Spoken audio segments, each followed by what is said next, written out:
It is truly a joy for me to welcome you to our Associate Sisters Reflection Day. I welcome you in the name of all of our Dominican sisters, and we are so happy that you are here to share this special day with us.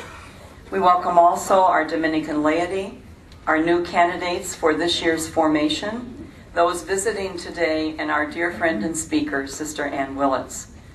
Sister Ann this week lost her sister Mary, and so we extend to her sympathy and promise you, Ann, our love, our prayers, and support. I am so deeply grateful to Sister Rebecca Ann and our leadership team for the appointment as your new Associate Director.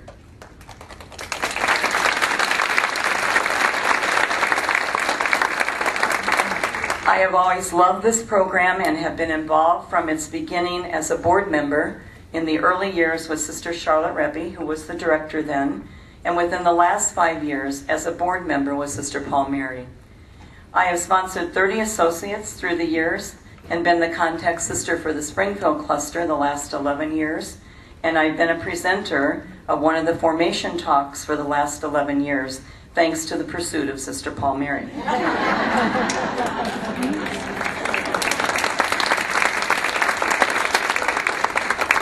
So I feel in this appointment that God is calling me home. As Sister Rebecca Ann explained to you in her letter of announcement, my ministry at St. Agnes will continue during this school year. I want to fulfill my commitment to another place I love, and that is the school and parish of St. Agnes. This year is our state and diocesan evaluation visit, and there's much to prepare for that. I'm grateful to our leadership team for their support in this year of transition and to the many who have promised to support me. I look forward to my shared journey with you and want associates to spend our first year getting to know you and listening to what you need in connecting with our Dominican community. Please be patient with me and don't hesitate to continue contacting me if I miss a beat in moving with what I truly believe is the call and grace of God. Actually, I don't think Sister Palmieri will allow me to miss too many beats. I'm grateful for her presence in these days of transition and her wonderful support and encouragement, as well as the many hands and hearts of our sisters who have helped prepare for and are assisting with this special day, also our co-workers here at home. How fitting that we are gathering on the anniversary of our foundresses, 144 years ago. We remember today all the women who have gone before us, those who have embraced our Dominican mission of prayer, study, common life, and ministry, and we stand on their shoulders today with gratitude. Sister Denise Glazik will lead us this morning in our morning prayer.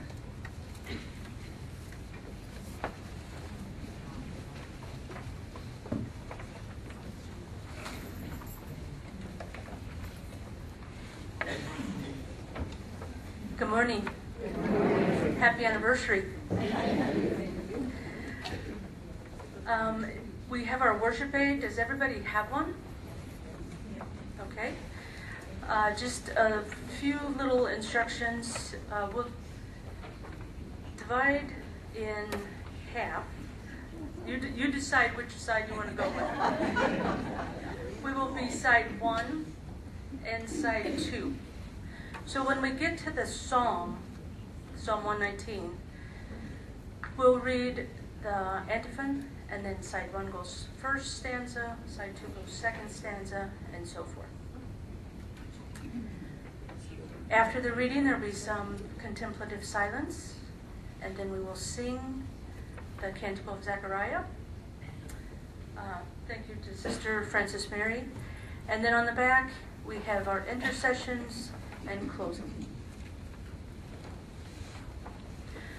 A song we've chosen for this day is Standing on Your Shoulders, and we will listen to that, and I would just ask, listen carefully, ponder deeply, as we know as Dominican sisters, 144 years old, and as associates, we are standing on the shoulders of those who have come before us, our families, our sisters, our friends. So let us take a moment of silence as we prepare to pray.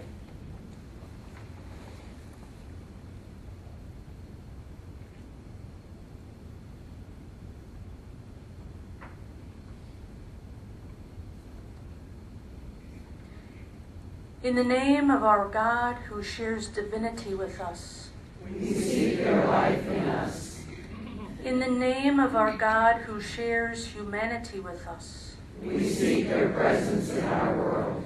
In the name of our God who unsettles and inspires us. We gather to bless you, all of creation, and one another.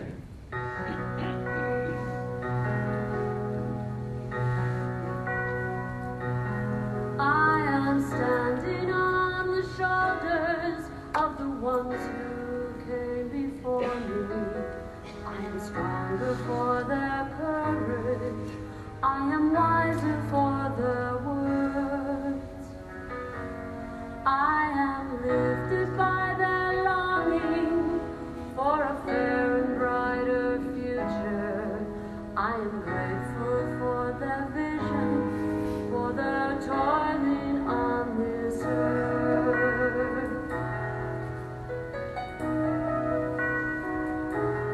We are standing on the shoulders of the ones who came before us.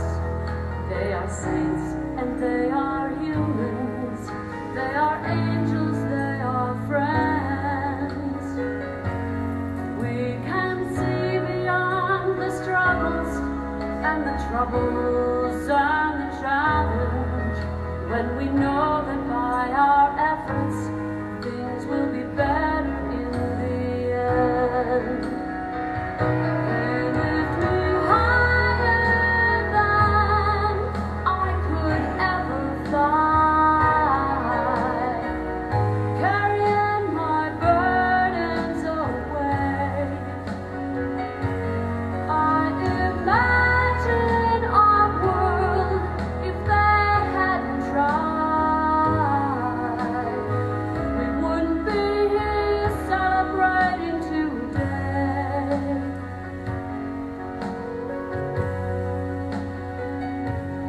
I am standing on the shoulders of the ones who came before me.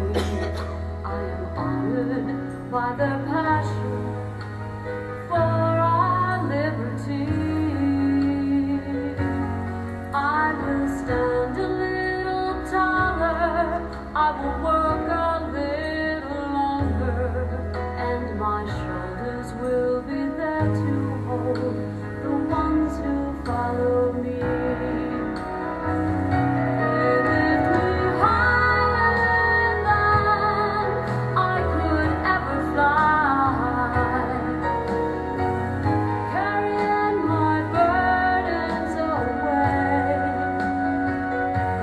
I imagine our world if they hadn't tried. We wouldn't be so very blessed today.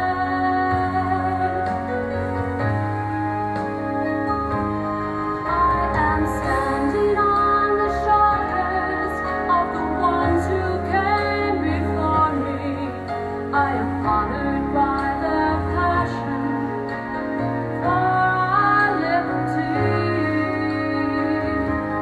I will stand a little taller, I will work a little longer, and my shoulders will be there to hold the ones who follow me. My shoulders will be there to hold the ones who follow me.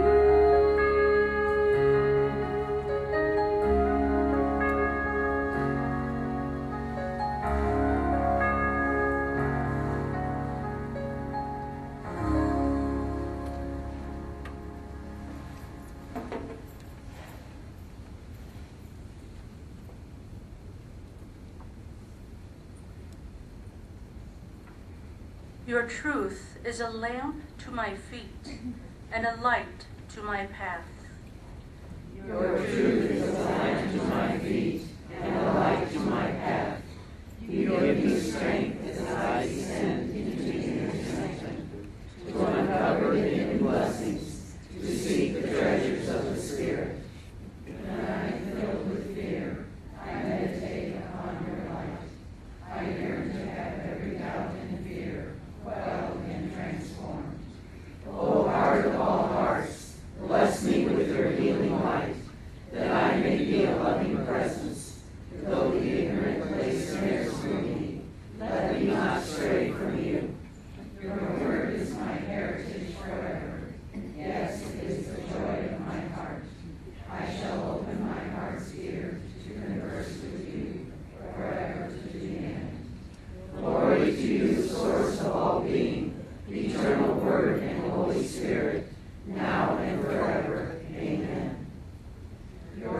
A reading from the book of the prophet Isaiah. Thus says the Lord, observe what is right, do what is just. For my salvation is about to come, my justice about to be revealed. The foreigners who join themselves to the Lord, ministering to him, loving the name of the Lord, and becoming his servants, all who keep the Sabbath free from profanation and hold on to my covenant, them I will bring to my holy mountain and make joyful in my house of prayer. Their burnt offerings and sacrifices will be accepted on my altar. For my house shall be called a house of prayer for all peoples. The word of the Lord. Thanks be to God.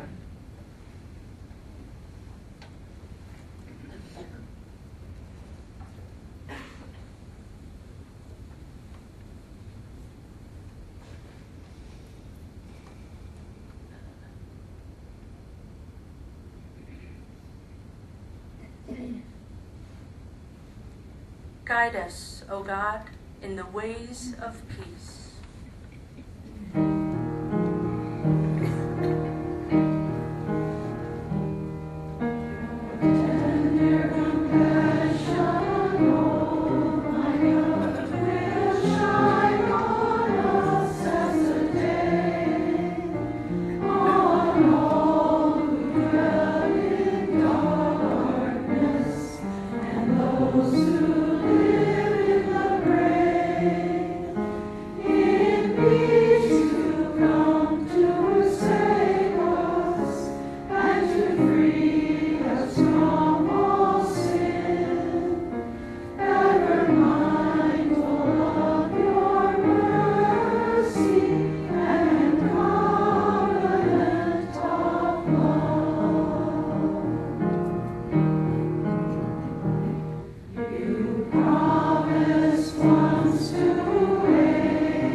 Guide us, O God, in the ways of peace.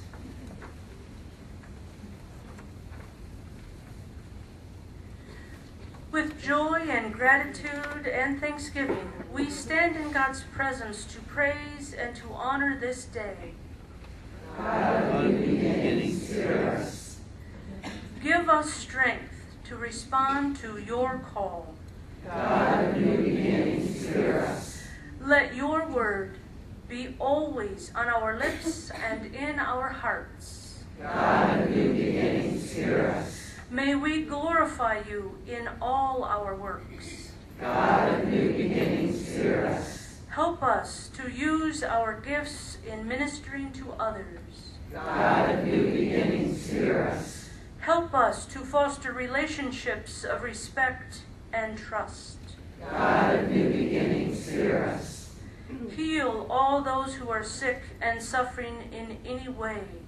God of new beginnings, hear us. You have chosen us to be members of the family of St. Dominic. Help us to revere all peoples and cultures of the world, especially our Dominican family in Peru and Iraq. God of new beginnings, hear us. In thanksgiving for our Springfield Dominican founding anniversary, especially for Sisters Josephine, Rachel, Cecilia, Agnes, Alberta, and Osana. May we continue to praise and to bless and to preach the gospel message of truth. God of new beginnings, hear us. And together we pray. God of new beginnings, you are great and deserve our praise. May the work, study, and praying we do today reflect just and steadfast love. We are indeed standing on the shoulders of those who have come before us. May we continue to move forward with the passion, courage, wisdom, and the vision of your Son, Jesus, our brother Dominic, and our foundresses of our Springfield Dominican congregation. Amen.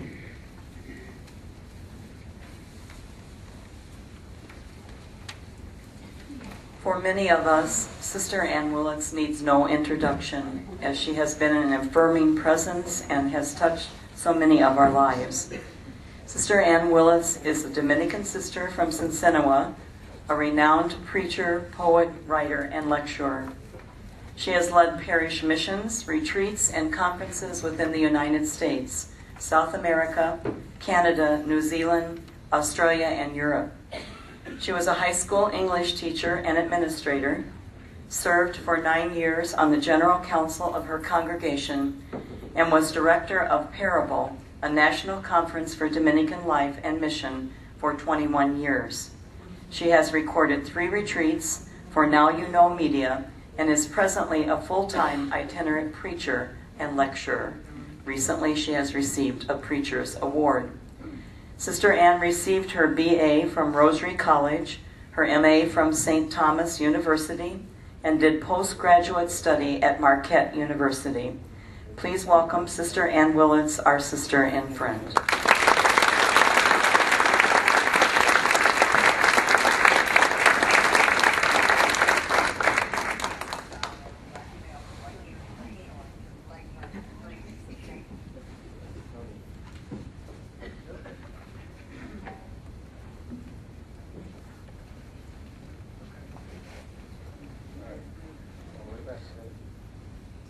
It always helps me if I can see your faces. Thank you so much for the invitation to be here.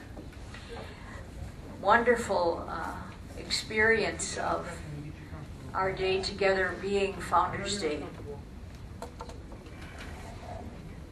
Both the Springfield Dominicans and the associates have been such a grace to this diocese, to the church, to the world. Blessed be the founders. I wonder if we can imagine their shoulders just a little bit higher today. And Myra, we send you with our love. Precious, cherished Myra. I want to also thank Sister Paul Mary, who originally invited me to do this day a long time ago. We just have experienced that we do not say no to Paul Mary.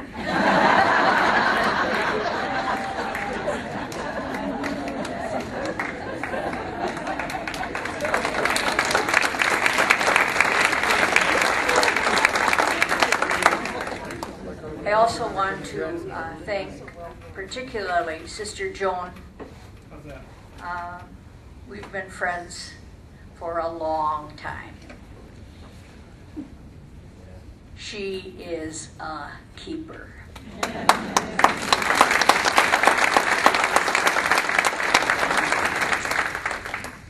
I can't not mention with deep gratitude Sister Margaret Treese and Gail for this absolutely beautiful setting.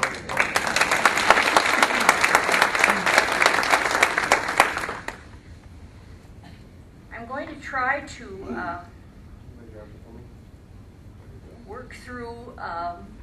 my opening remarks. And if we have time, I would love for us to have a little table conversation before our break. I'm not sure that we're going to have time for that. But if we do, we do. If we don't, we don't. There's always reality within vision, and there's certainly vision within reality. And so as our wonderful Myra goes out the door, we send you with our love and our prayers, and we wish you could be here. But you know what? It's not a bad thing. A year ago, 1 year ago, we celebrated the 800th anniversary of the Order of Preachers. There were so many varied and remarkable celebrations all over the world. We found ourselves coming and going again and again and again to one or another retreat or conference or celebration or festival of joy.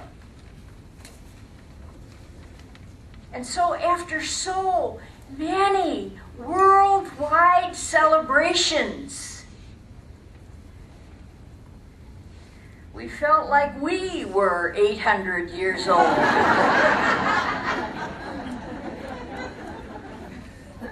And that's the explanation for the title for today. You don't look that old. All of us, regardless of how old we feel, must never look like we feel.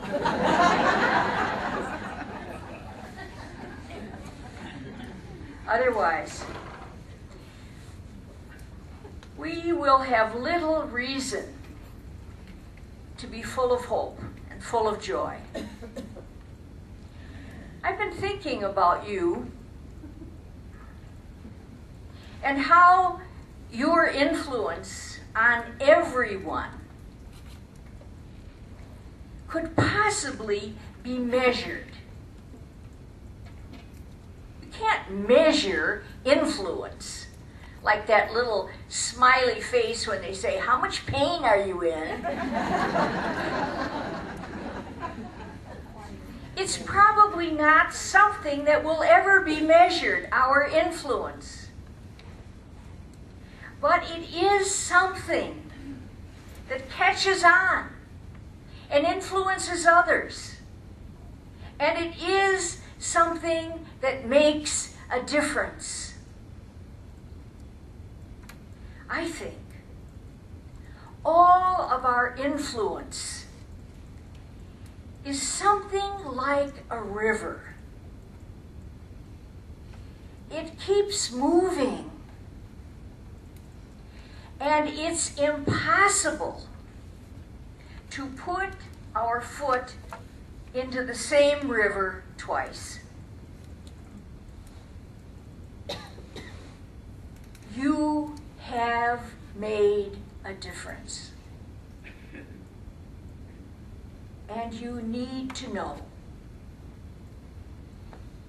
that you matter.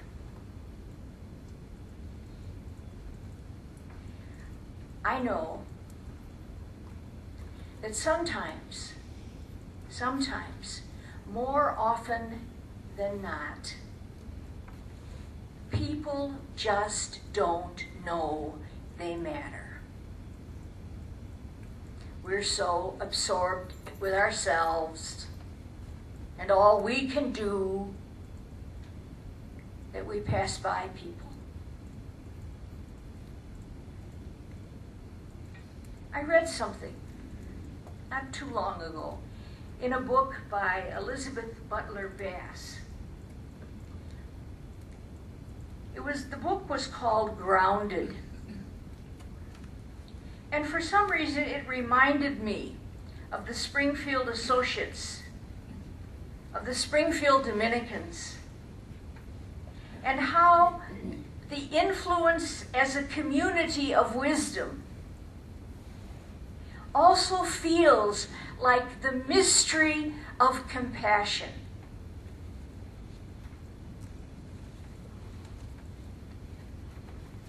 Community, compassion, we can't explain it, but we always celebrate it. It's always noted because it suggests that we always want to begin again. So I invite you to just listen to this passage. The plane will be late in arriving, announced the gate agent at the Albany airport. Everyone in the gate groaned, despite the fact that everyone knew that thunderstorms often made travel difficult. Most people left the gate to get coffee or have lunch, but I stayed. And I noticed a middle-aged man who sat at the far edge of the seats. I hadn't noticed him before the gate emptied, but as I looked at him, he looked sad, distraught. Maybe he was ill. Maybe he needed help. So I crossed over to him and I asked, "May I get you something?" He let out a primal sounding sob. I sat down next to him immediately. "I'm so sorry. Are you okay? Is there anything I can do?" "I buried my wife this morning," he managed to say. "And now I'm going home to nothing."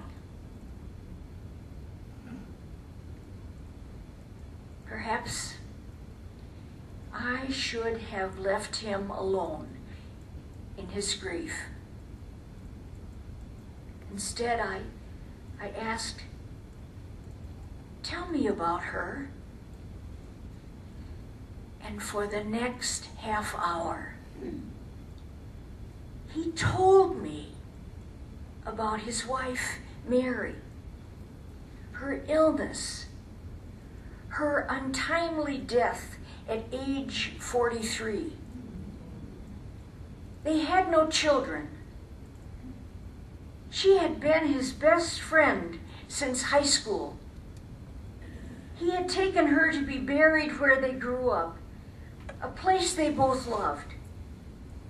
Most of their friends had moved away. Both of their parents had died. There was no funeral, just him at the graveside plot, and he said some few prayers.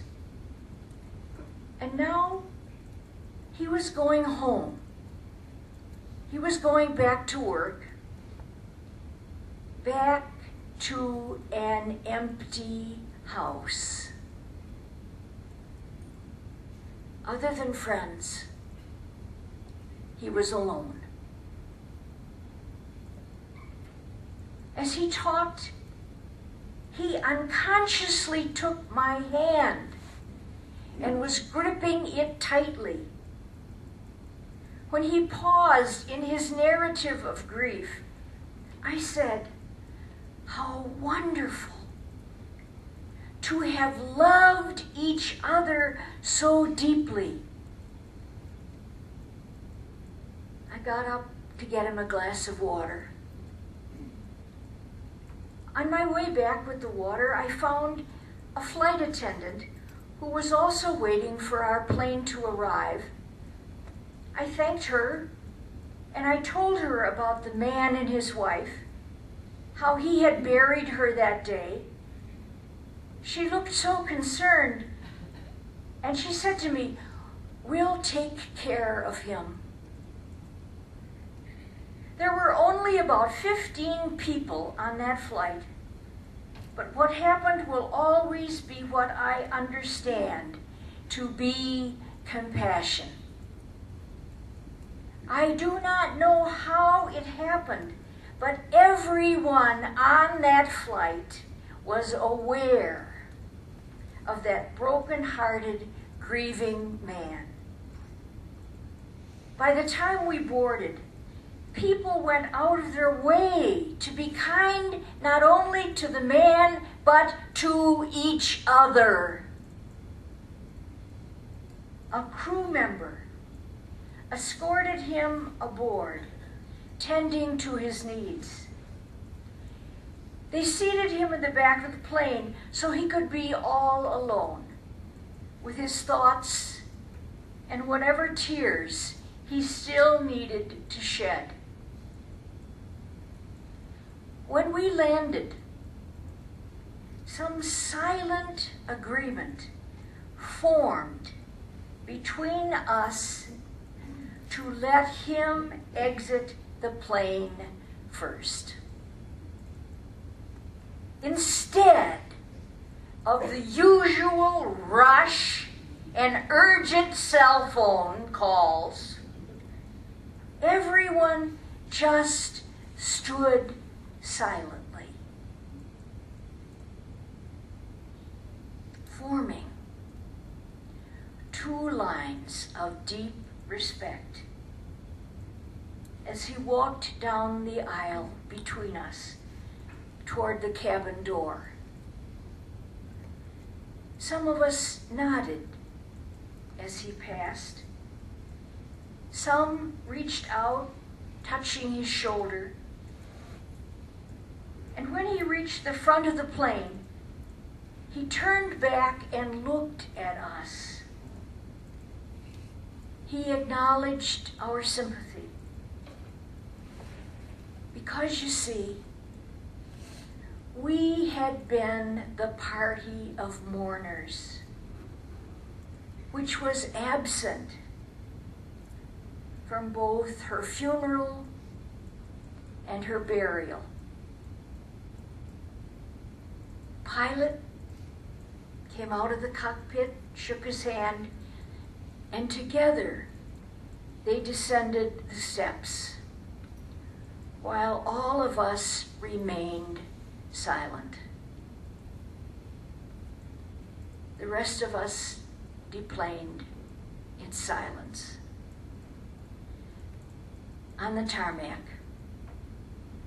was a private car, dispatched by the airline to drive him home.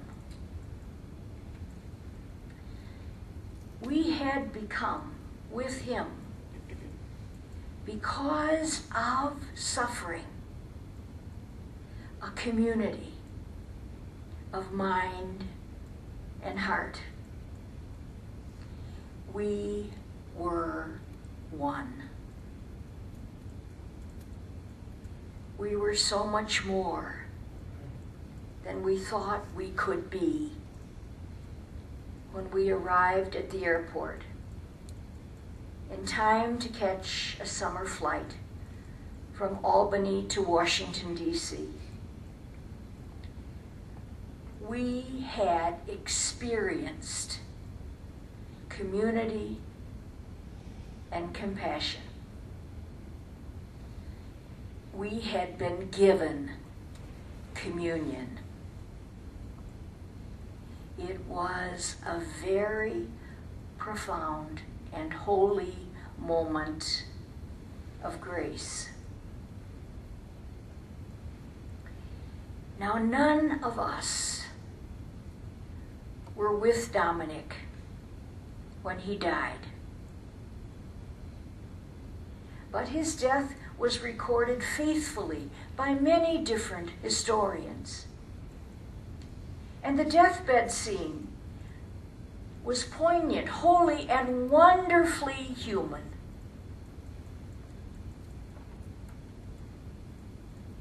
One of the things recorded is what we now call Dominican family. The image of the family gathered around his deathbed is part of what we are today. A family who has inherited all we need to continue. Just before he died, Dominic whispered one word. Begin, he said.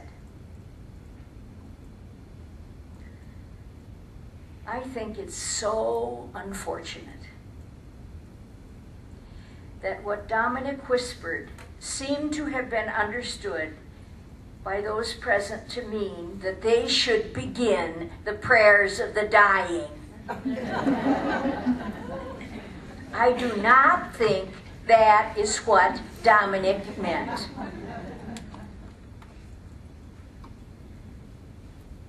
I think he was asking all of us to continue to begin again and again and again and again, even to those Springfield associates who have yet to be born.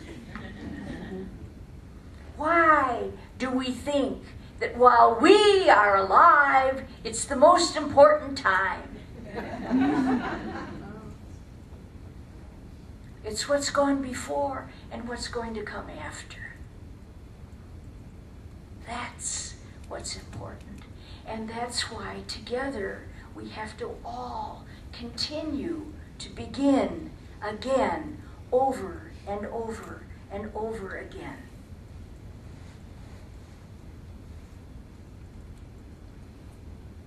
That's both the most we can do and the very least we can be. So how do we begin? One way might be that we could be imaginative.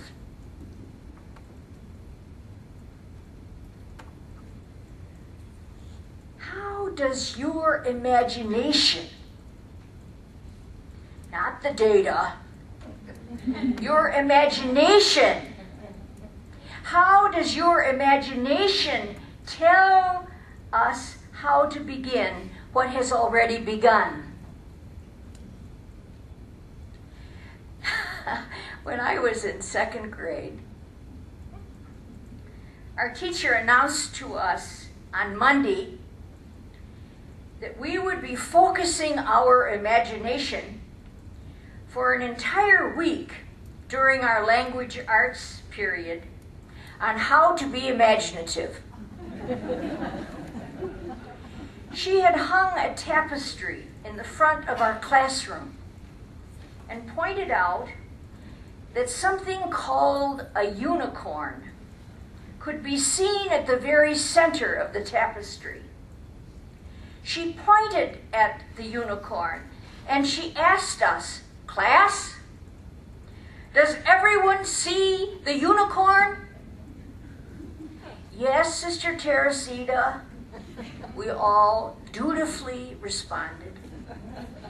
It so pleased her when we grasped the obvious. On Tuesday, Sister Teresita printed the word unicorn on the board in great big bold capital letters. She turned around and she said to us, "Class, unicorns do not exist except in your imagination. Do you all understand?" "Yes, Sister Teresita, we all understand." Of course, Spit Manders didn't understand at all, but he refused to look the least bit puzzled, fearing the worst could happen. On Wednesday, Sister Teresita told us all to sit quietly and think about the time we might have run into a unicorn. Most of us couldn't imagine such a time. But we all sat quietly thinking. After a long time of quiet thinking, Sister Teresita said, "Class, for your homework, each of you will use your imagination to create something which is your idea of a unicorn." "I have an idea," Lois Whistle said quietly, and we all shuddered because we knew what she might produce. On Thursday, Sister Teresita collected all of our creations. Of course, we did all feel very inadequate and humbled as Lo Whistle presented hers. It was a huge paper mache unicorn, painted gold. On Friday, Sister Teresita asked Lo to come to the front of the room. She pinned a blue ribbon on the front of her uniform. She beamed at her and announced, "Class, Lois gets an A+. All of the rest of you get C- on your unicorns, except Ann Willitz. She gets an F.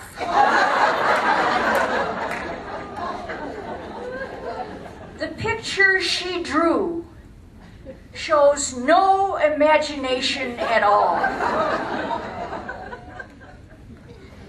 You see, I had drawn a picture of a tree. In my imagination, the unicorn was hiding behind the tree.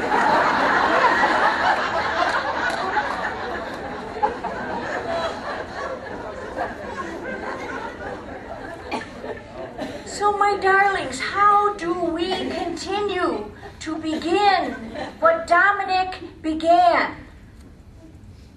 How do we, as a Dominican family, face today's dualism?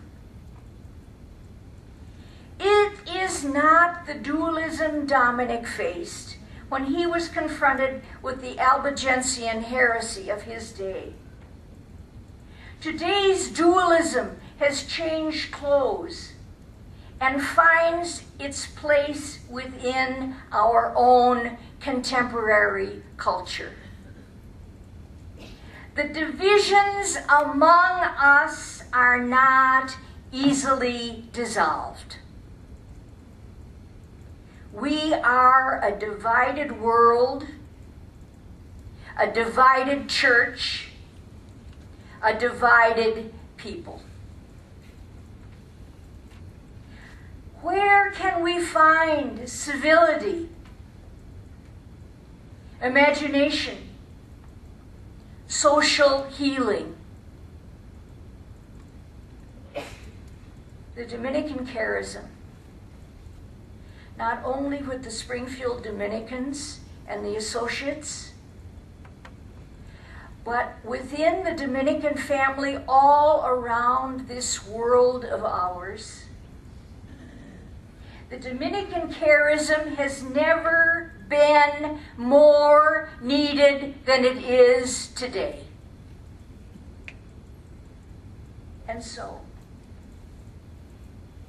at your tables, for the next 15 minutes, and we'll take a break at 10:45. Will you just talk together just talk together about this Dominican family of ours and use your imagination. Talk to each other at those tables. How can we begin again what Dominic began? Associates and sisters, before we take a break, Linda Dingus, who's the chair of our associate committee, would like to explain a display to you that you can view in the community room today. Linda?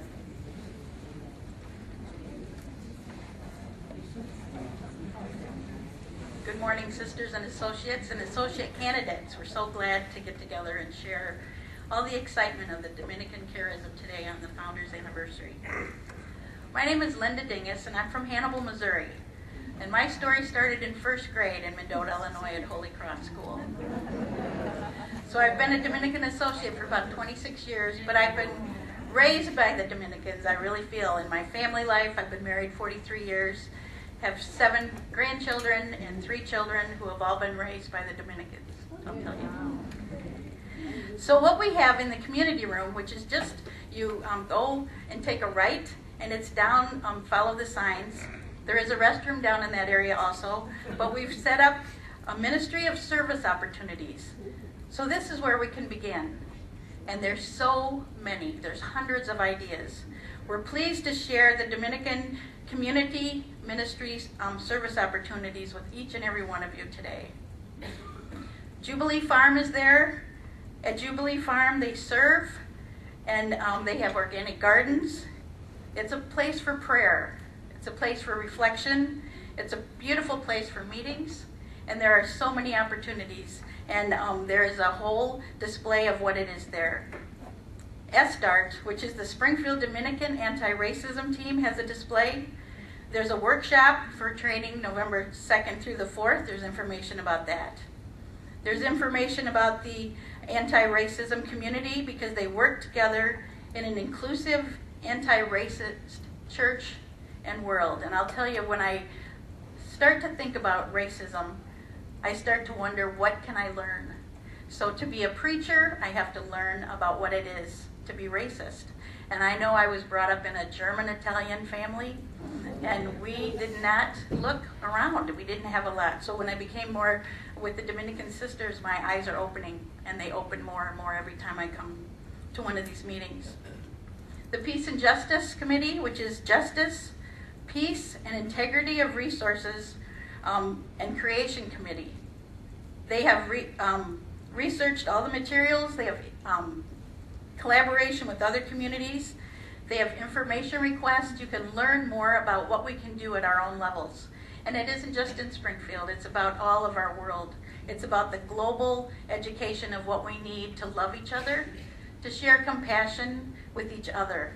And there's many, many of those stories in the airports.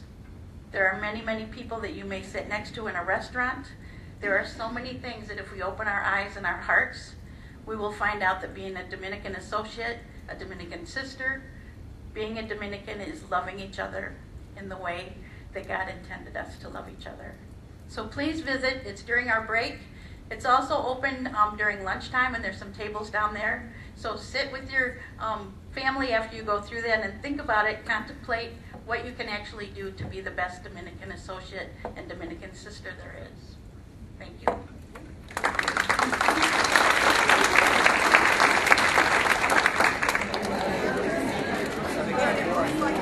If we were in school, we'd turn the lights off. I'm so happy that you're enjoying visiting with each other. I did want to share with you, Sister Judith brought us a report about Sister Myra. They are preparing to take her into surgery. She does have a broken hip at the top part of the hip, and she has had a staple in her head. But the hip is the greatest problem. So let's continue to keep her in our prayers. And Sister Ann will be continuing with our second session.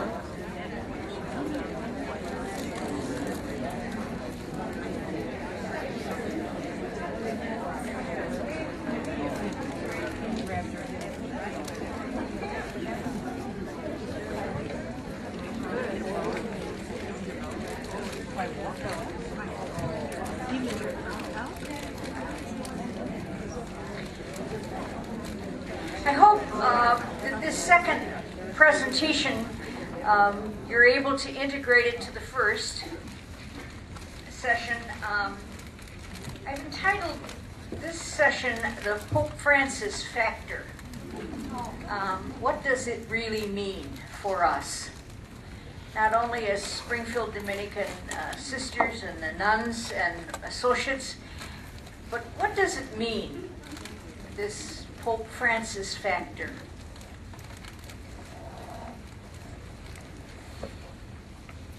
In one of his Easter homilies, Pope Francis asked a question. How can we strengthen our hope? How can we strengthen our hope? And I thought maybe we could begin this second session together talking about and sharing something that happened and maybe went unnoticed by many, many of us. On most Wednesdays, which you might know or maybe you don't know, on most Wednesdays, the Pope gives a general audience. And on this particular Wednesday, it was October, the weather was very mild, and there were more than 100,000 pilgrims, tourists, people of Rome. And they'd all made their way to St. Peter's Square. Wooden railings imposed a kind of order. Francis, who could be thought of as an old man by some people's standards, was wearing his white cassock and his skull cap, and he seemed, as he always does, energized by people. He didn't appear to be old at all.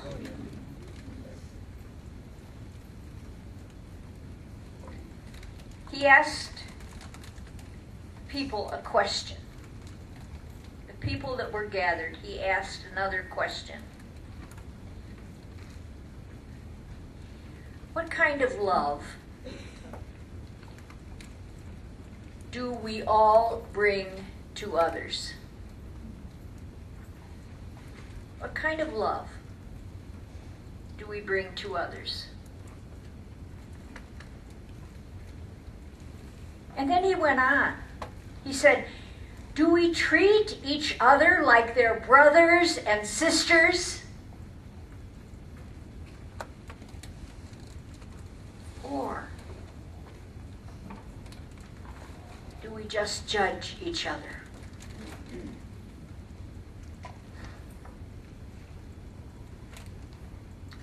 The crowd was very silent. They listened to his every word.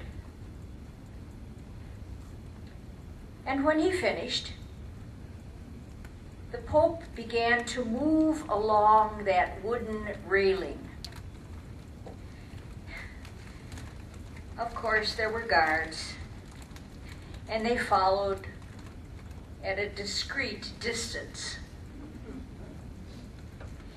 But it was so obvious. The Pope wanted to be close to people. There was a couple in the very front row, and they were only in their 30s. Unlike everybody else,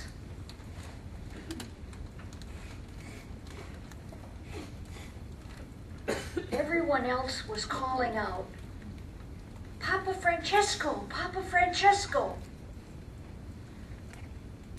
They were just standing there, silent. They held back. They didn't call out. But Francis saw them. And he leaned into them. And the woman leaned forward, tears streaking her face, and Francis reached for her hand. And the woman put her mouth next to the Pope's ear and whispered something. And immediately, Francis turned to the man next to this whispering woman.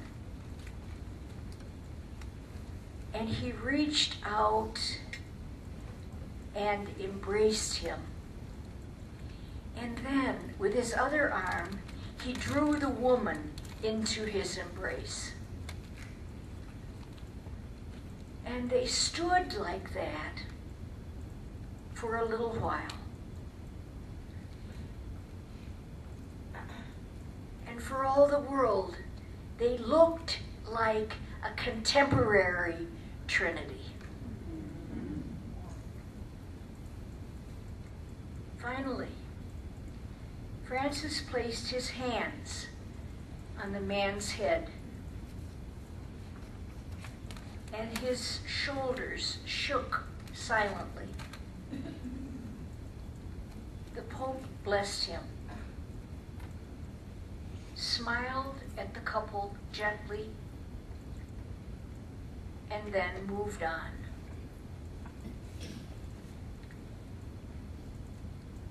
As the crowds dispersed, the former priest and author, James Carroll, approached this couple, and the man was weeping. The woman said, "My husband has brain cancer. He's getting worse. And we came today for a blessing. But we got more than a blessing. We got more than a cure. Today, we were both healed."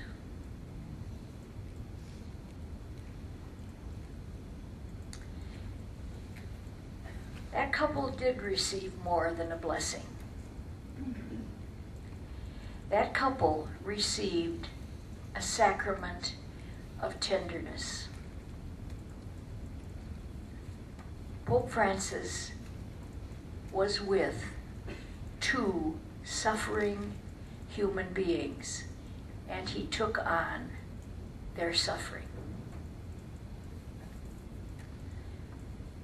In his apostolic exhortation, The Joy of the Gospel, Pope Francis asks us all, do we want to enter fully into the fabric of our suffering world, sharing the lives of all, listening to their concerns, helping them in their needs,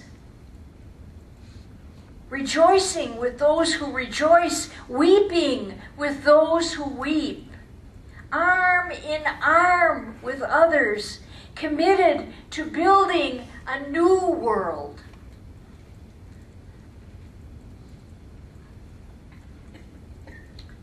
This world of ours, this dualistic world, is torn apart by indifference, false judgments, righteous opinions, hatred, violence,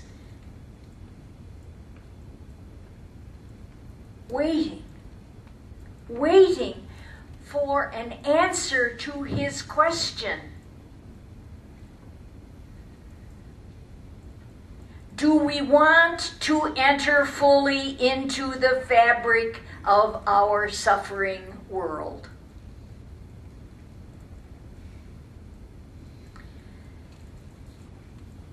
I've experienced two reactions to tenderness, which confuse me.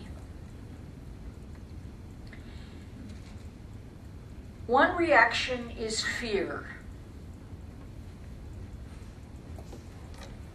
The other is ridicule. But neither of these reactions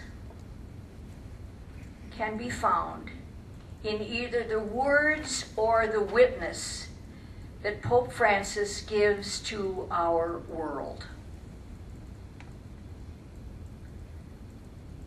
During his homily at his Mass of inauguration, I found his use of the word tenderness to be deeply personal, deeply moving, deeply challenging. Because at the very end of his preaching on that day, he said to us, caring, protecting demands goodness. It calls for a certain tenderness. We must not be afraid of goodness, of tenderness. In all of the months that have followed, we have seen again and again and again a Pope who is tender. A Pope who really cares. A Pope who is joyful, forgiving, loving, kind. This Pope's tenderness in both word and witness is a very deep reality we can all relate to in our lives. Francis has said, we all need tenderness. The kind of tenderness that never disappoints, but is always capable of restoring joy. God makes it possible for us to lift up our heads and start again. It may well be that our life suffers from dryness and boredom and distractions, simply because we have lacked the tenderness necessary to even approach those who are marginalized, wounded, right in our midst. He sends this word to us.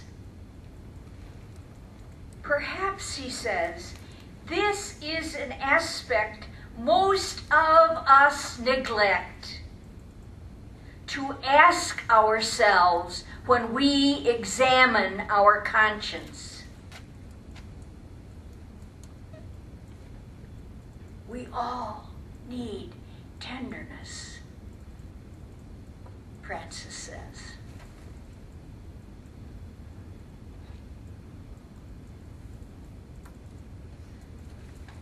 From those very first moments of his papacy, Francis has demonstrated a knack for very significant gestures that convey powerful messages. And because of his witness, he is moving the church, all of us, in a new direction. Despite what diocese you come from. Over the past months, we have seen a pope who calls people on the phone. He brings jam sandwiches to Swiss guards. He invites street people to his birthday breakfast. He embraces someone who is disfigured. He listens intently to people. He always reaches out to the poor, the homeless, the imprisoned, the elderly, the sick. He welcomes refugees. He gives off-the-cuff interviews to reporters. He rides in a Ford Focus, for God's sake. He lives simply.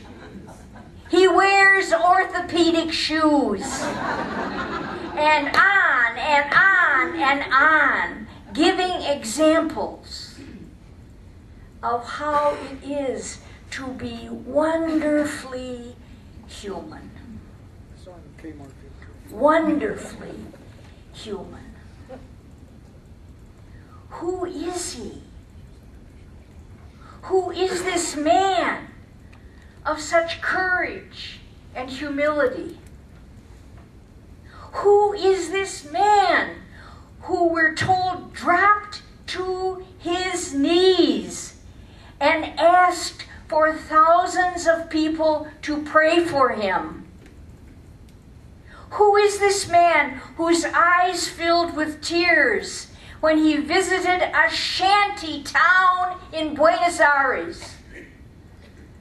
Who is this man who kissed the hand of an Albanian priest who'd been released from years and years of imprisonment and torture, and then wept in the priest's arms as the man embraced him?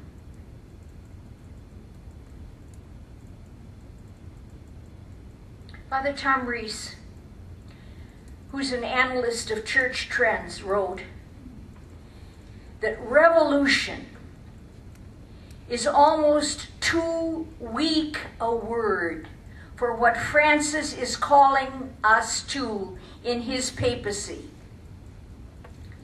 and that it may well not come to pass, or at least not without great difficulty and suffering. He goes on to write, we cannot expect Pope Francis to miraculously change human attitudes, behavior, overnight. Rather, it's just a continuation of the beginning. And it requires each of us to get involved for the long haul. He says to us, this is a marathon, not a sprint.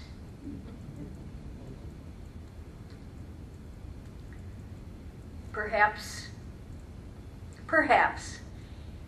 this Francis factor has already sparked our imaginations.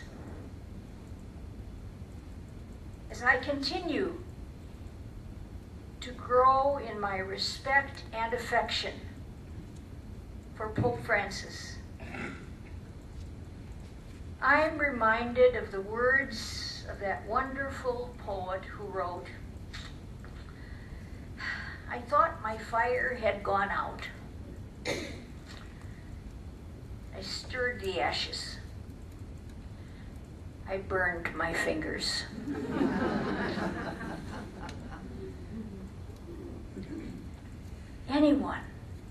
Anyone who continues to insist that Francis is not bringing change to our world, to our church, either misunderstands the deeper messages of his apostolic exhortations, his encyclicals, his words, his witness, his pontificate, or perhaps does not see the vision of God in this present reality.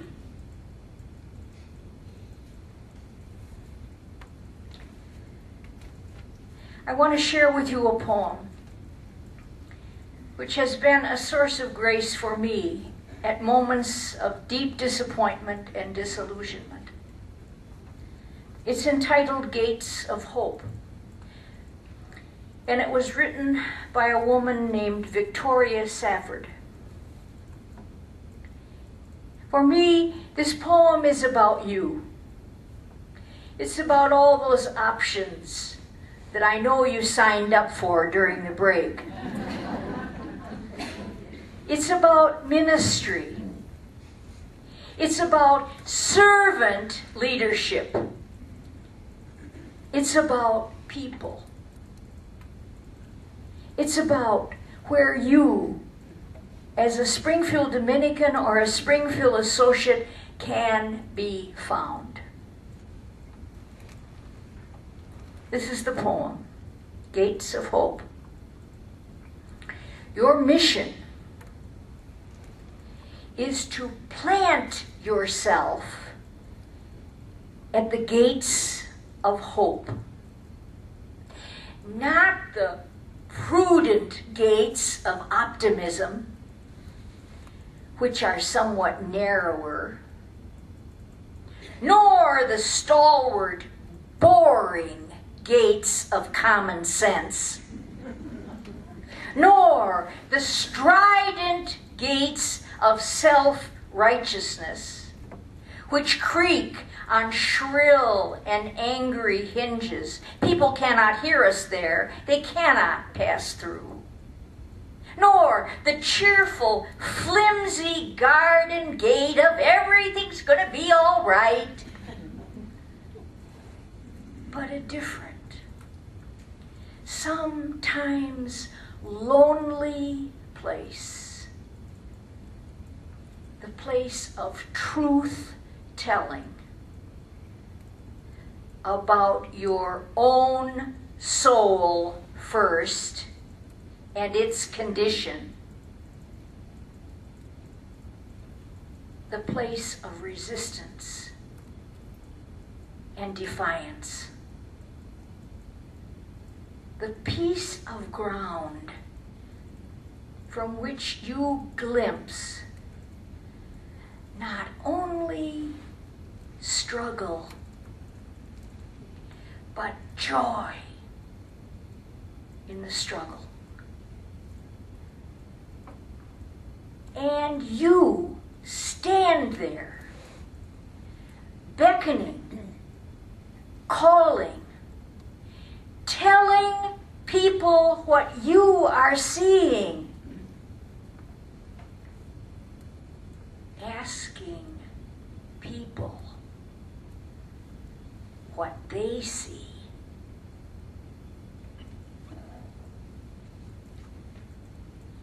It's the last line of that poem, which I think is the most important line of the entire poem. Asking people what they see.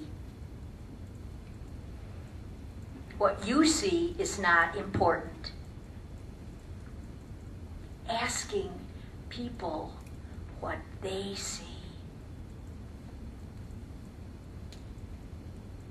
Isn't that our role? To always, gently, tenderly, respectfully ask others what they see, what they have experienced, what they are suffering.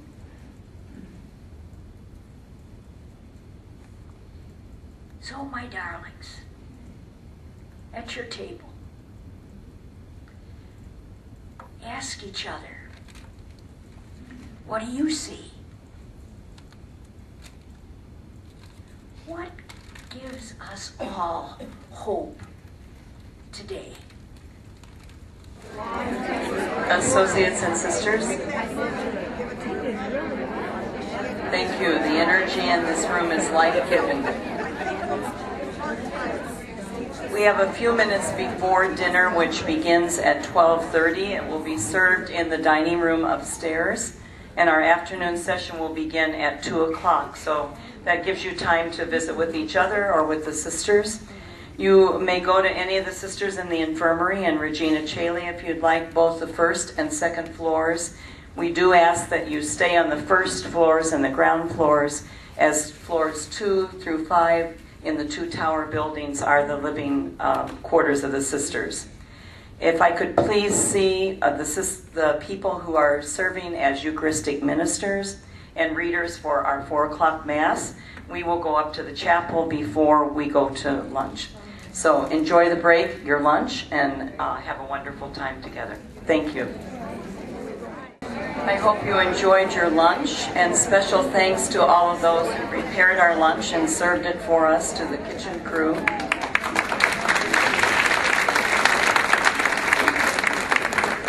So welcome back for session 3 with Sister Ann. I know we can't wait because she is bringing us many, many stories. So thank you, Ann.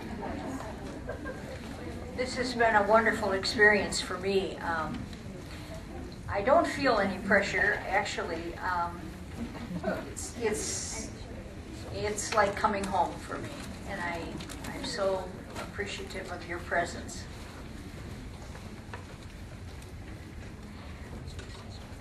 I entitled the last session, Who is Jesus? I did that because I imagine that before we've been together, we have all tried, I think, to pursue the truth that's embedded in the question, who was Jesus? But I think the question, who is Jesus, is slightly different.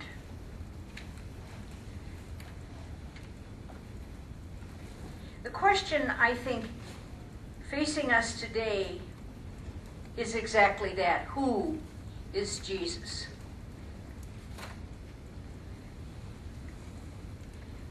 I like that question because it not only changes the verb tense from was to is, but I think that question reflects both why and how Jesus joins us right now, right this minute, in facing humanity.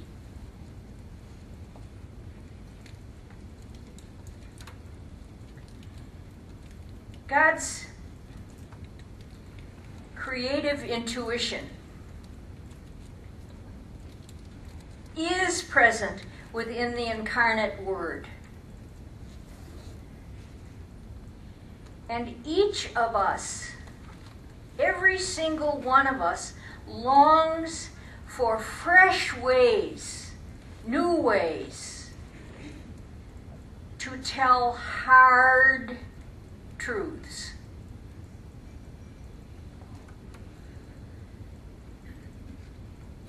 I think we can find within the gospel of God, which, by the way, is what Jesus preached. He didn't preach about himself. He preached the gospel of God. He preached out of his experience of God. Each of us finds within that gospel of God stories of redemption, evolutionary stories, new stories, not old stories. Yes, old stories, but told in a new way.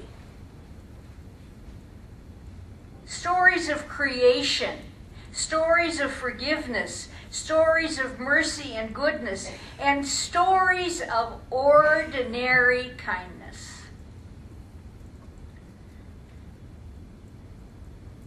I think all of us search for a kind of an in-between language which will elevate, edify, encourage, and heal.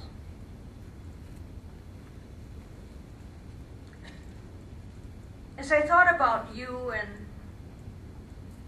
this particular closing conference, I found a poem that I had written a long, long time ago, entitled Between Languages. It goes like this. There was once a time when people spoke the same language. And then one day, someone said, let us make a name for ourselves. And the name came out to be, to us be the power, to us be the glory, to us be the honor. But some would not say amen.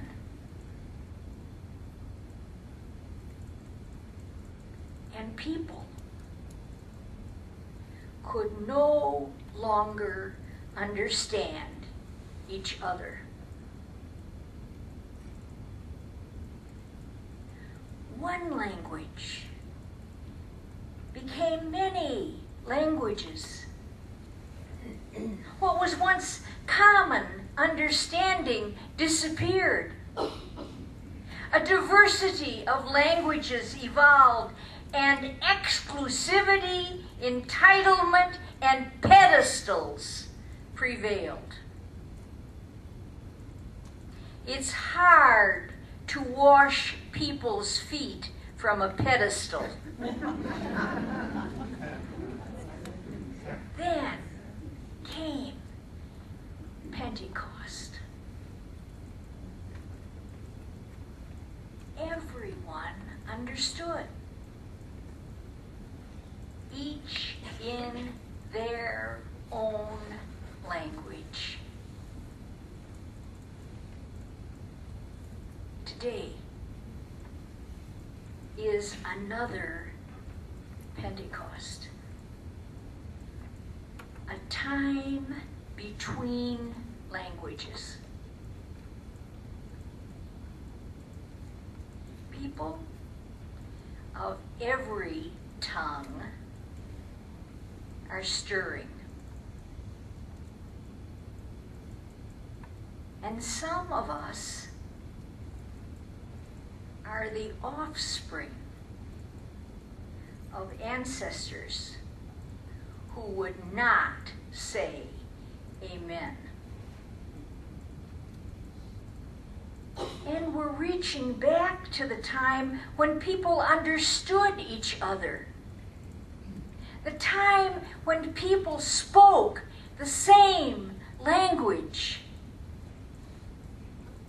We're beginning to resist a temptation to use a language which excludes. A language which makes a name for some, but not for all.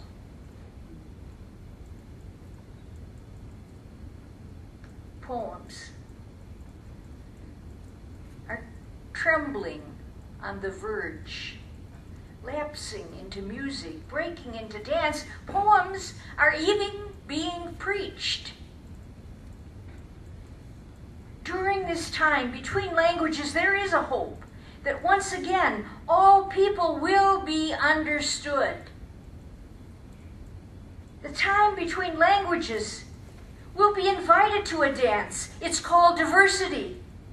The time between languages, we will be invited to dance. It's called inclusion.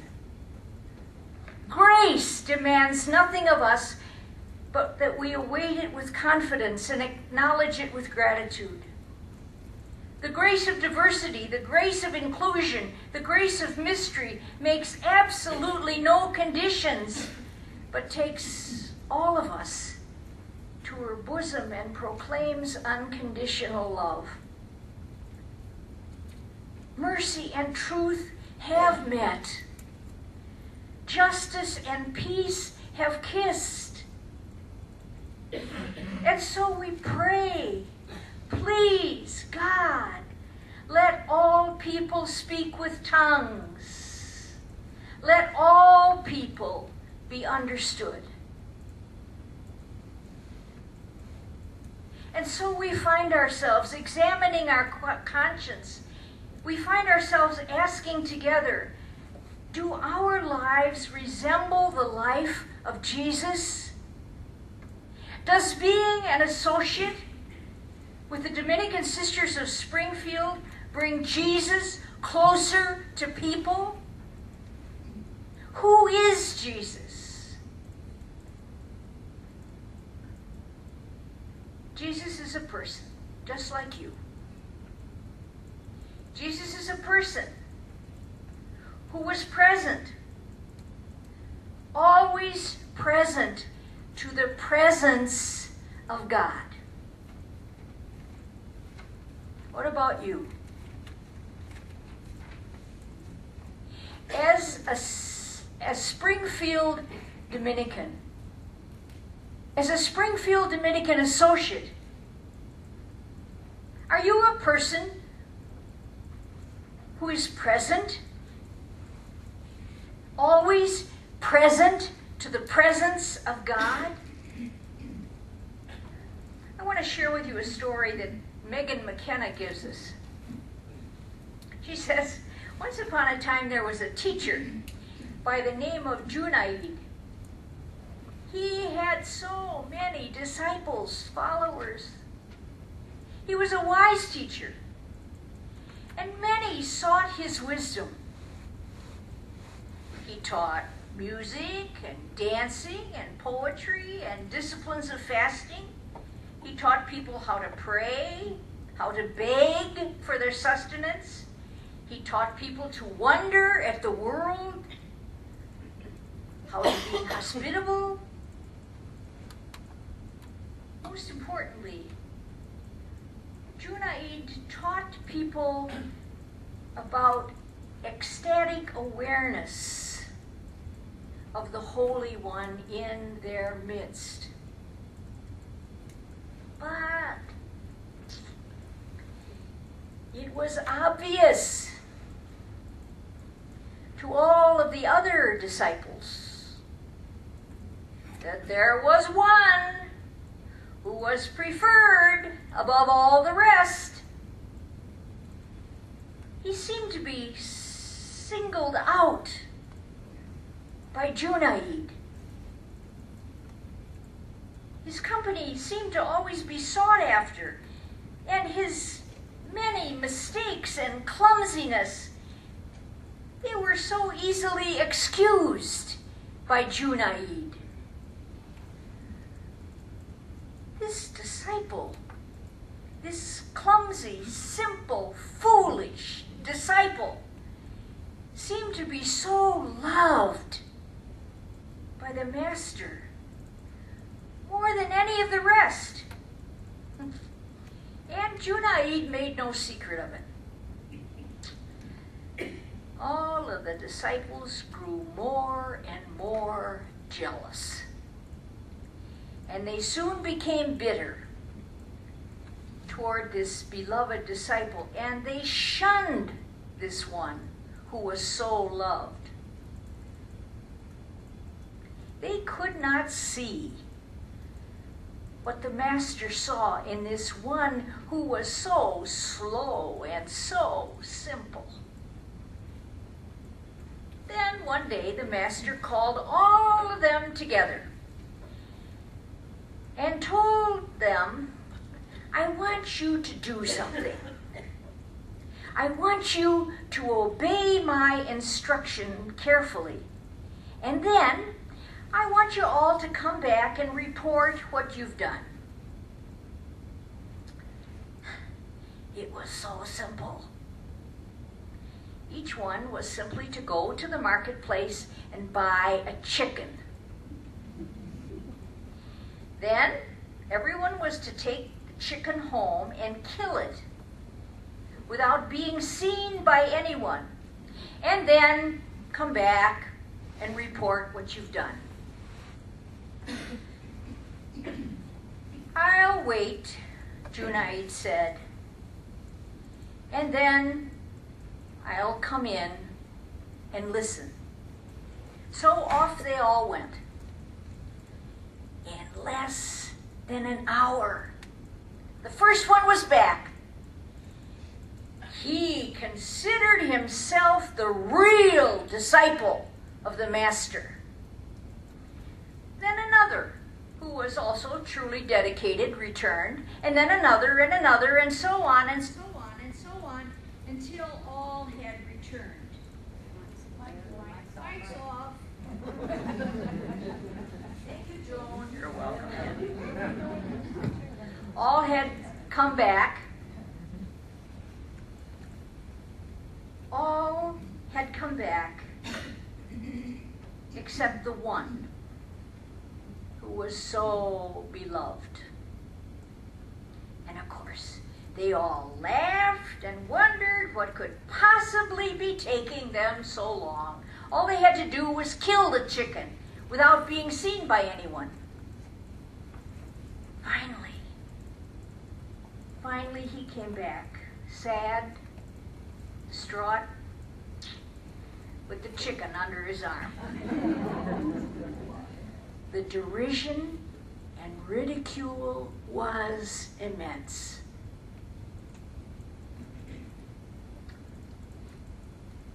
They grew silent because the Master stood up. Well, he said, tell me what you have done. So the first reported, I took my chicken home from the market, I entered my house, I closed all the curtains, and I killed the chicken. Then the second disciple spoke and said, I did the same, except that I closed the curtains and blinds, I went inside a closet and killed my chicken. The next disciple had done the same, adding that once inside the closet, he had blindfolded himself and killed the chicken. The ones that had taken longer explained that they had gone home with their chickens, but soon realized that they needed to go outside the city.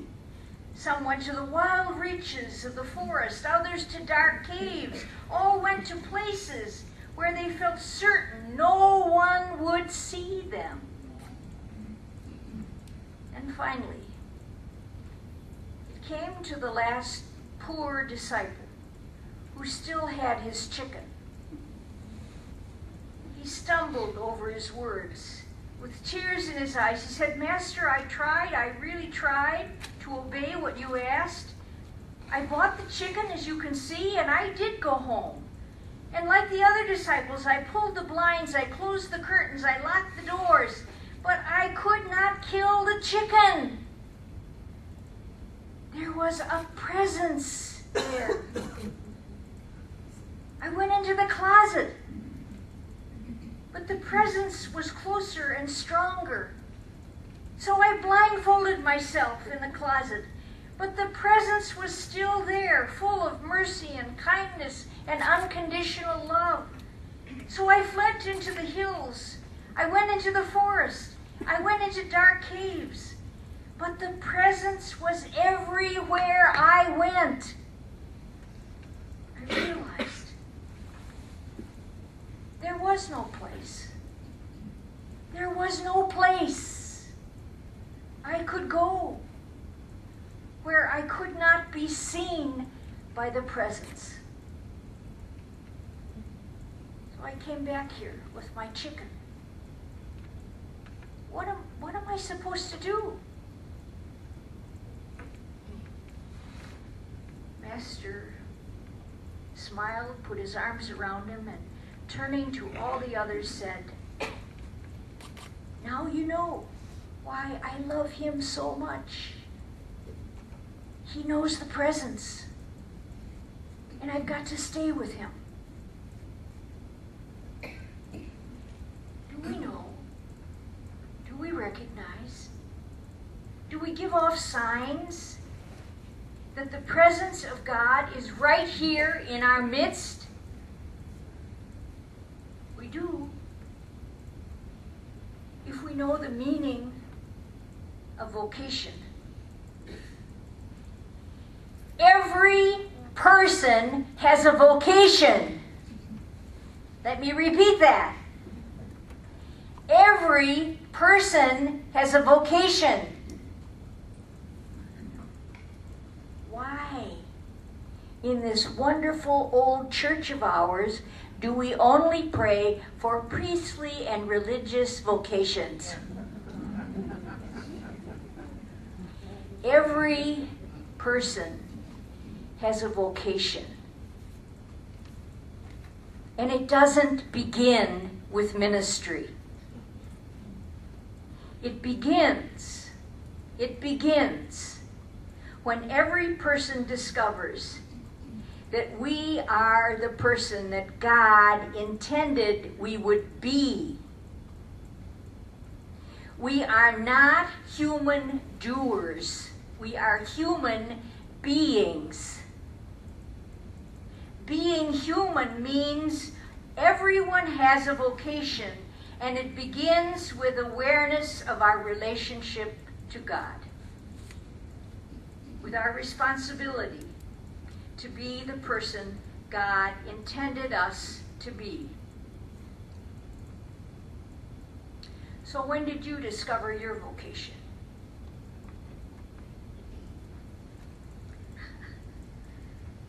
I began to discover mine when I was in first grade. It was the third week of school. And my teacher of unhappy memory, not Sister Teresita, but the one preceding her, she stood me up in front of the whole class and she announced, "Anne, you are useless." I ran home in tears. I burst into the kitchen sobbing, "Mom, Sister Gabriel said I was useless." My mom was fixing supper. She seemed to always be fixing supper.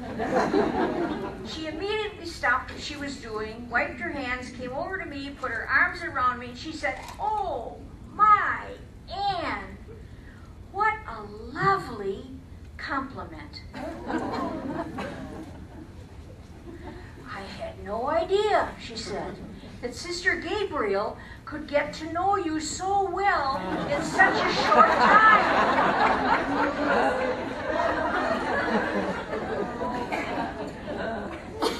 Now, my mom's take on that whole incident changed my thinking about what it meant to be useless.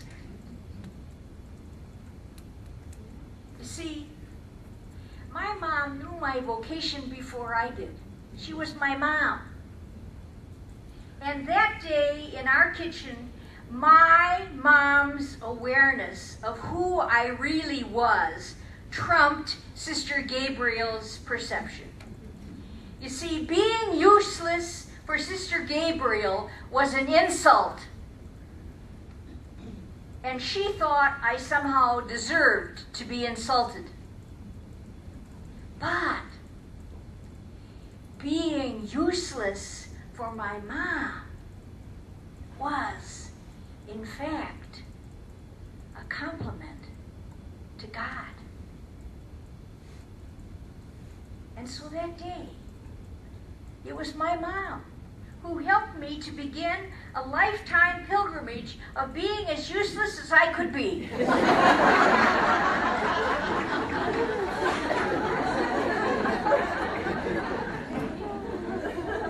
It's very freeing.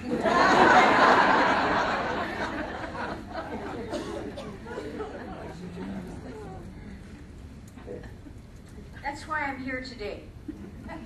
Really, that's why I'm here today. Being useless, being totally useless, means to get out of the way and let God do it all.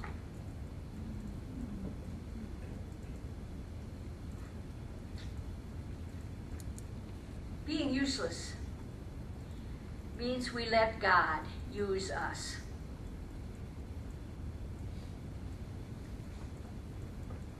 That's the meaning of your identity as a Dominican sister of Springfield. That's the meaning of your identity as a Springfield associate. You get out of the way and you let God use you.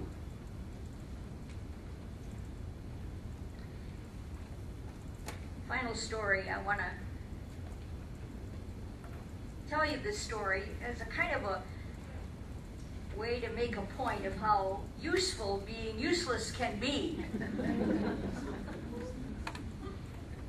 Oh, it must be maybe 4 years ago now.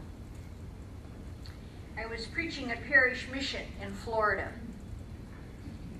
with a Dominican friar who, by the way, is now the provincial, and so we don't preach too much anymore. He'll get over that. It's kind of gone to his head. I mean, sometimes the way men get elected, they see it differently than the way women get elected. You just carry out other people's garbage. That's useful. Anyway, we barely arrived in the parish when we were told about an awful accident that had happened maybe a month before we got there. A member of the parish, he was the father of 4 kids, had backed out of his driveway and run over his youngest little boy. And that child died in his arms. He was inconsolable. In the days that followed the funeral, no one in the parish had seen him, and there was talk that he had become suicidal. He had refused to communicate with his wife, with the kids, with his siblings, his parents, any of his friends. And so, on hearing this, we began our time in the parish with very heavy hearts. We felt the grief for the family, for the parish, and most especially for that young dad. The grief was overwhelming. It was the 3rd day of the mission, and the parish secretary called my room and said, "There's someone here asking to see you." And then she whispered into the phone, out of the hearing range of the person, "It's the man who ran over his little boy." "I'll be right down," I told her. And as I left my room, I kept trying to imagine why this man was asking to see me. We had never met. And I knew there was absolutely nothing I could possibly do that would be of any help. When I walked into the office, I found a broken man. There was absolutely no way I could bring myself to say, "Can I help you?" This man was in God's hands, not mine. We didn't introduce ourselves. He just blurted out, "I killed my son." I chose not to respond. I just sat down. That man had just accused himself of what he felt he had done. "Didn't you hear me?" he yelled at me. "I said I killed my son." To this moment, I said something I know I do not have the wisdom to say. Somehow God gave me something to say. I just said 2 words. I said to him, "I understand." And he stared at me. "No one says that," he said. "That's not what everyone else is saying. No one is saying I understand. Everyone tells me I didn't kill my son, that it was an accident, but my son is dead and I killed him. I drove over him." By this time, he was sobbing. His whole body was shaking with grief. But there was no anger, only brokenness. This heartbroken man needed to be able to say out loud what others would not let him say. He was in God's hands, and God understood grief because God had felt the same grief when Jesus died. I sat with that man for a very long time in silence. I did not say a word. Finally, he stood up, and so did I, because that man deserved my respect. He was a very different person than the man who had come in to see me. He said so quietly, "Thank you for letting me say what I needed to say.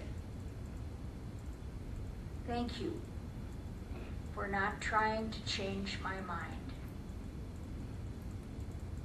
Maybe now I can be the person I need to be, the person God wants me to be, the person my wife and kids need me to be."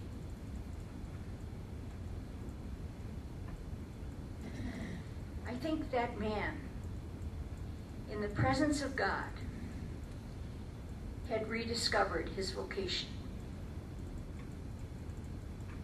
And it would not have happened if his son had not died.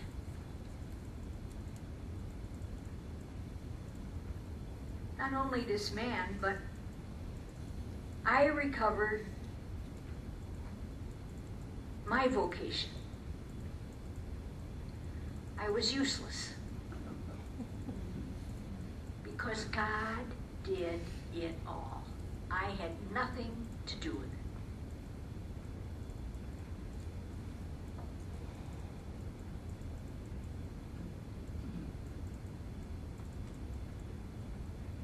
I think if only we can begin to see things at a different level,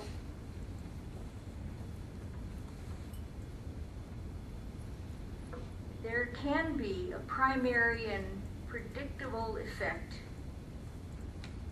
called an authentic experience of God's presence.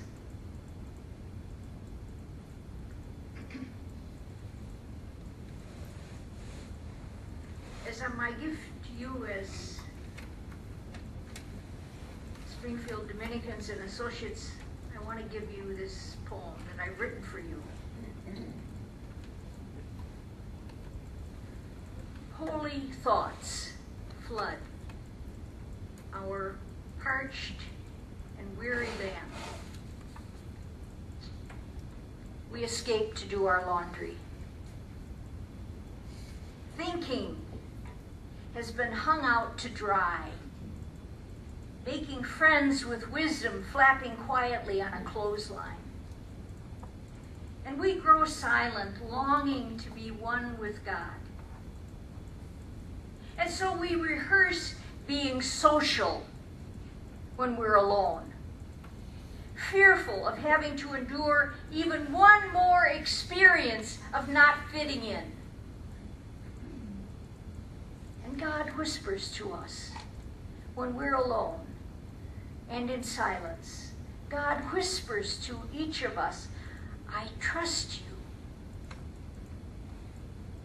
And then the pronoun we comes smiling in a dream, respectful of our wounds. The geography of scars becomes a kind of spiritual tattoo. And we come out of hiding, and it becomes us. Tracing the memories left on our soul, we start to smile at will. We refuse to give in to dualism. The yin and yang of we becomes an ordinary mystery. We set out anew, full of goodwill, gusto, and mercy. We're about life and mission, and we spill gratitude like it's coffee with cream. Unbeknown to anyone but God, we take delight in the nonchalance of feeling oh so ordinary, despite the loneliness of conviction rarely shared. I thank you for your presence here today in so many ways. I thank you for your vocation to be the person God created you to be. Your unique way of being the presence of God in the world. The continuation of what Dominic began over 800 years ago. No wonder you don't look that old. You look full of joy. And I thank you from the bottom of my heart with deepest gratitude.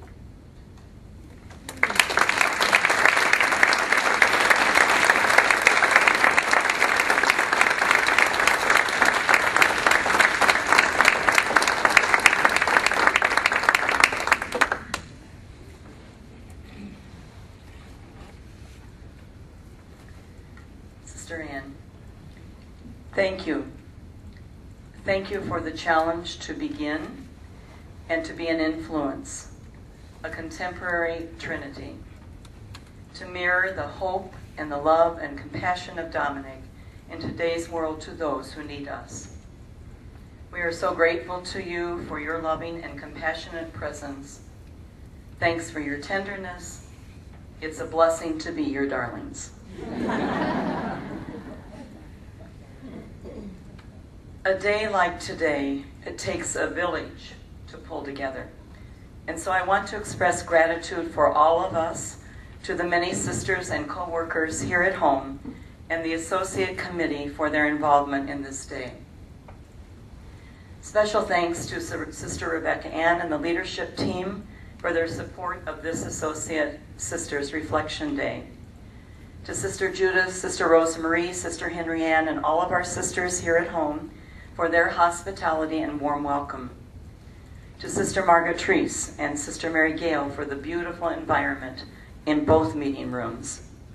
to Sister Denise Glazig for our beautiful opening prayer, to Sister Rosemarie and Sister Maristella for the centerpieces and the dining room tables, Sister Maristella for her preparations in the chapel for today's Mass and the covers of the associate booklet you received and the liturgy cover, Sister Frances Mary for accompanying and preparing the special liturgy and music that will be part of our Mass, and Sister Kate Bales for typing our booklets.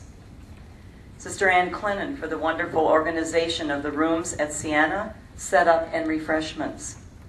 Sister Bernice Yipe and Alyssa Herman for all of the hours spent in preparing the associate booklets, birthday list, and cluster booklets, and Sister Bernice for many details.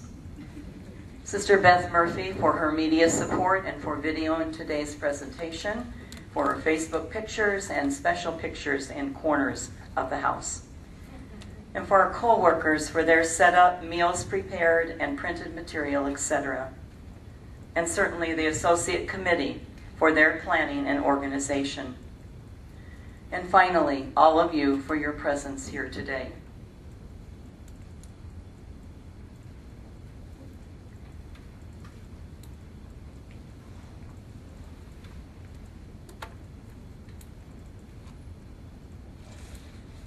I have to wait till we get in place here.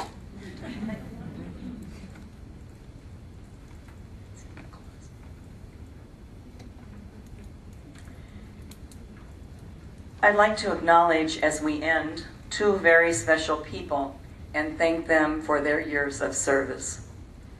Barbara Haddis, who has continued to help me in these beginnings, has served as the Associate Secretary for the last 8 years and has donated her time, her energy, and her talents.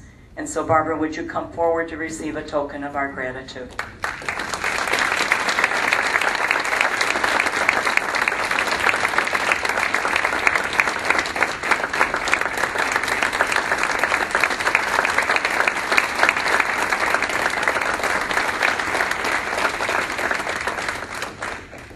And then, my friends, I want to thank my predecessor for her love and commitment to the associate program as the director for the last 11 years.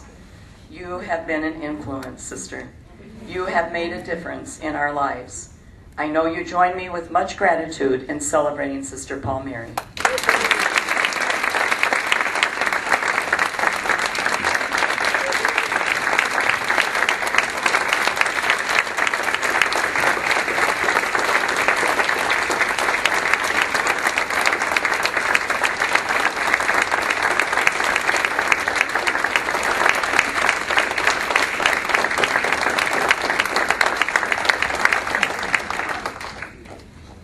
Just know that the associates will always be very special to me.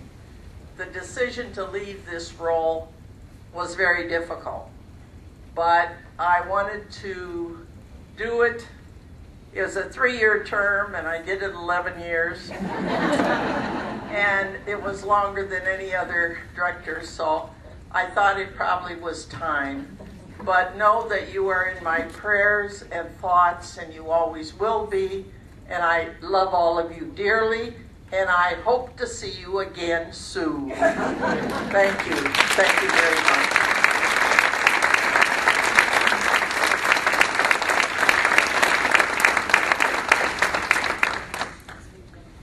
Thank you, Sister. Just a couple of moments here that we'd like to take a little time, since we have time, to work on the evaluation sheets that you will be given. Sister Phillip, could you help them pass out the evaluations? They're over here with the yellow copies.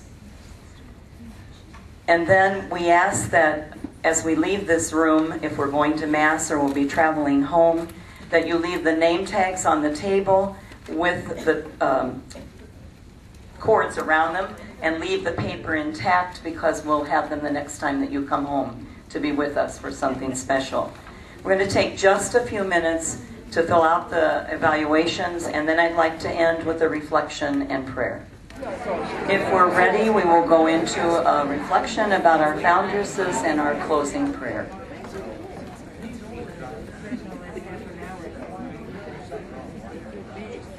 Our Springfield Dominican congregation was born on August 19, 1873, when 6 courageous Dominican women with itinerant spirits were sent to preach the Word of God to the immigrant families in Jacksonville. We remember these spirit-filled women who were able to speak about the great things that God has done, so that people of Jacksonville and beyond could understand.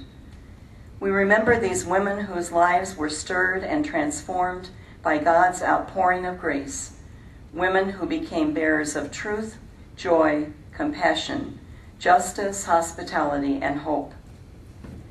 We gather here knowing that this pioneer journey blazed a trail for all those who have heeded and will continue to hear God's call.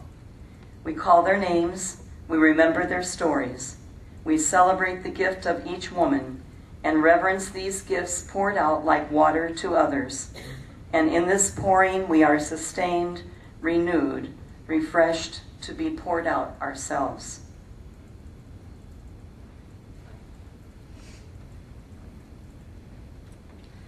We remember Josephine Maher, who was the leader by appointment and by natural qualification, who had faith and prayer as the bulwark of her strength, who had quick intuition that enabled her to deal with people and the business acumen to be a builder, who was a strong character with a drive that was steadfast to the point of obduracy, and yet had the humility to be a benevolent superior.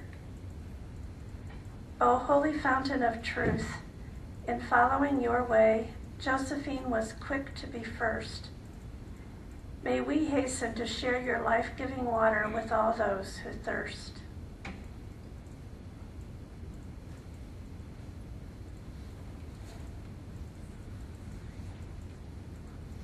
We remember Rachel Conway,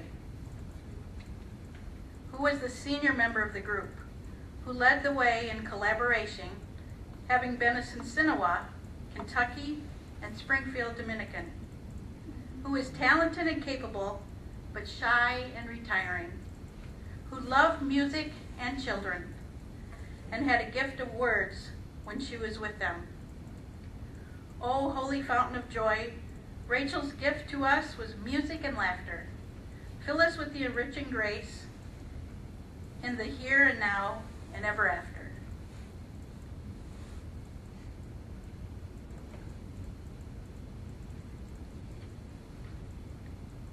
We remember Cecilia Carey, who diffused serenity and sunshine by her congenial nature, who was a warm person, not afraid to show affection, who met sorrow superbly in her early days in Illinois, who was always quietly there when she was needed.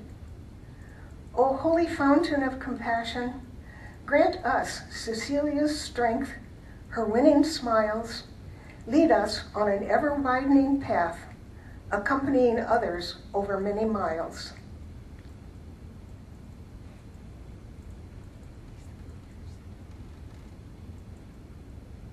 We remember Mary Agnes McGuire, who is vibrantly alive with an enormous and overwhelming energy, who in her thinking and in her teaching was ahead of her time, whose expansive spirit needed freedom that could not be fretted by uniformity, and who was an undefined element of the group.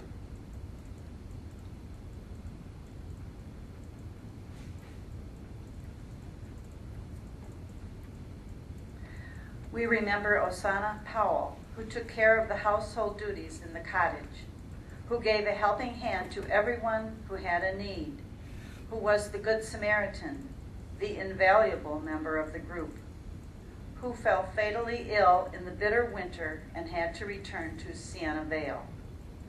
A holy fountain of hospitality, inclusivity is the word of now. With Hosanna, may we embrace it in every way we know how.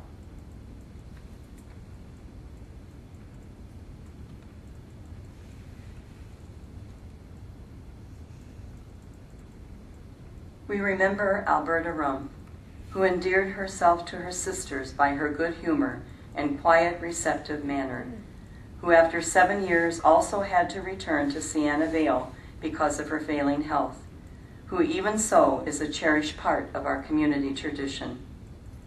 O holy fountain of hope, led by our sister Alberta, we pray to accept the challenge of gospel witness, trusting in your gifting along the way.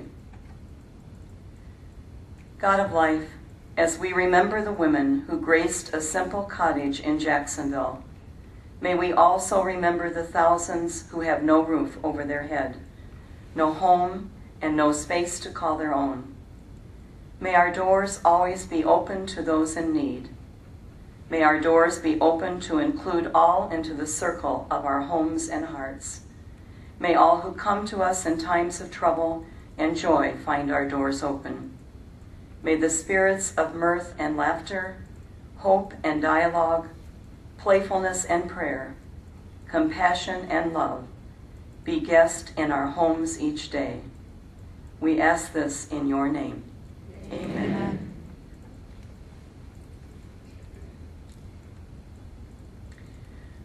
And so we come to the end of our day, or to the beginning. Thank you for your presence once again in this day and for the beautiful spirit of participation and dialogue that you brought to the day. Each of your gifts are so important to us as Dominicans. We're all Dominicans. We all have a vocation. We will be celebrating Mass in the chapel at 4 o'clock, and Sister Ann will be preaching at the Mass. So safe travels to those who cannot remain for our liturgy, and God blessings to all of you. Thank you.